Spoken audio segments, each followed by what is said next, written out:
چاره آردا نویسی زمان و پست مدرنیزم زمان لدجبر او جبر دمه دوران او سردمه ده تندوری ده بهوره وقتا کی وره وی زمان ببه قجوت مخابن راستی و پیش روش و ها خویاد که هیویدارم فکری من یه لسر زمین تیک بچن اکا زمان وکی ستاتونه ایناس کرن وی قیامت لزمین رابه چاوه که ستاتویا مروف هیه دوی ستاتویا زمین جی هبه ما مروف به زمین دبه زمان هر روحبری خواسر و خویه لو ما زمان به برخوادان و خواه پارزی نابه حتی راده اکی دبه که خواه پارزه لبلی لهمه راستی و سردمی نکاره لسر لنگام بسکنه چیمکی فونتیپا زمین سردستی لبندستیا گنوتیپا زمین دکه هیدی فنوتیپا زمین گنوتیپا زمین دخه ناو لپین خواهو وی آسیمیله دکه پوست مدرنیزم دستلاداری لزمین دکه اکلتیزم دبن نیری پوست مدرنیزمی ده دشخوله نهی لخوابونو خواروبونا زمین سردست به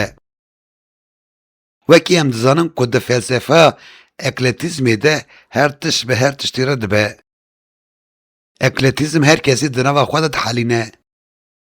یعنی اکلتیزم اوروپایه اکلتیزم بخشه پوست مدرنیزمیه لأوروپای هر کس هر زمانی دبه گزانی به او با اخوه پرسکری که زمین تونهیه بیامن ده اکلتیزمی ده پرسکری که زمانان نتویان نشتمانی و نتوه پروری تونهیه لوما تو زمان سردستی لزمان دن ناکه ام جوه سردمی او دم و دوران رد بیجن پوست مدرنیزم ایجار مسئله اوه که زمان من هین ستاتو نستاندیه کتیه بر منگنه و رنده سردم پوست مدرنیزمی زمان خلقی حکمداری خواه و ستاتیا خواه ستاندنه و پاشه کتنه بردست دم و دوران نو لوما زمان مج دست ود چه دوی زمان ما دمل دست آنگو زوزوکا خوادی ستاتو به او به زمان فرمی دبستانی باشه لبر باید دم و دوران دکوه بلا بکوه چیمکی خوادی ستاتو فرمی به زمان اوندا نابه بلا حتی سبی اکلتیزم و پوست مدرنیزم دستلاتاری بکن برواجی وی تکچونا زمینه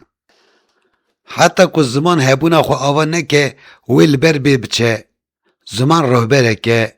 دما که نه زندی به وی بمره جبو که زندی به دوی هبونا خو آوا بکه او قبول کرم بده پوست مدرنیزم فنوتیپا لسر زمینه زمین جهو دا دخینه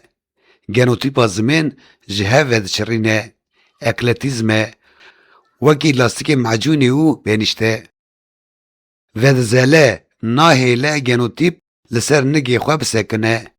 اکلتیزم فنوتیپا زمینه وکی پوست مدرنیزمیه زمان خوابونو هبونه زمان شخواه هیه وندا نابه لی دوی ده هر قاده ده بری خواه هیی کرن بده بری جی هندر مالی دست بیده که هندر مالی هم گنوتیپو هم جی فنوتیپا زمینه دروه کوچه تاغ و کولان جی فنوتیپا زمین تمثیل دکه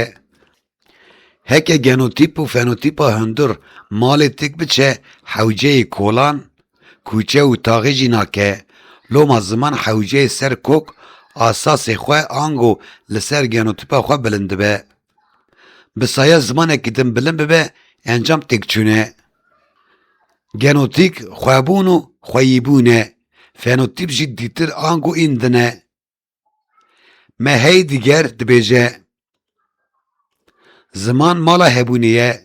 زمان من وی بسایه زمان دیتر به پیش که وی بیدیتن نه قصور و کماسیه که مزنه گلو جخوابونی دوره جخواه خوارنه خواتونه کرنه هکه ازی بسایه زمانه که دم بیدیتن و خواندن هبونا من نامینه مالا من نامینه چمکی هبونا سرکه زمانه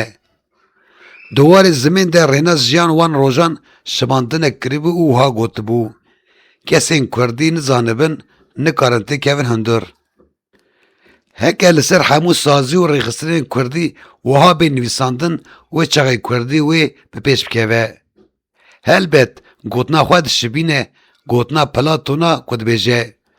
kesên geometrî nizanîbe nikarin tê kevin hundir. Helbet ev gotineke zanistî Platon e. Lêbelê ya girîng gotina peyva hundir e. Ziman hundir e. Hundir ne saxlem be wê çaxê hemû cî jî wê küfikî û xirabiyî be. Her tişt ji hundir dest pê dike. Bi kurtasî hundir her tişt e. Dîwar û esas ji hundirê malê ne saxlem be, talê rûxandin û têkçûn e. Wekî encam dikarim wiha bibêjim. Sersebebê têkçûn û rûxandina genotîpa zimên, genotîp, ekletîzm û postmodernîzm e.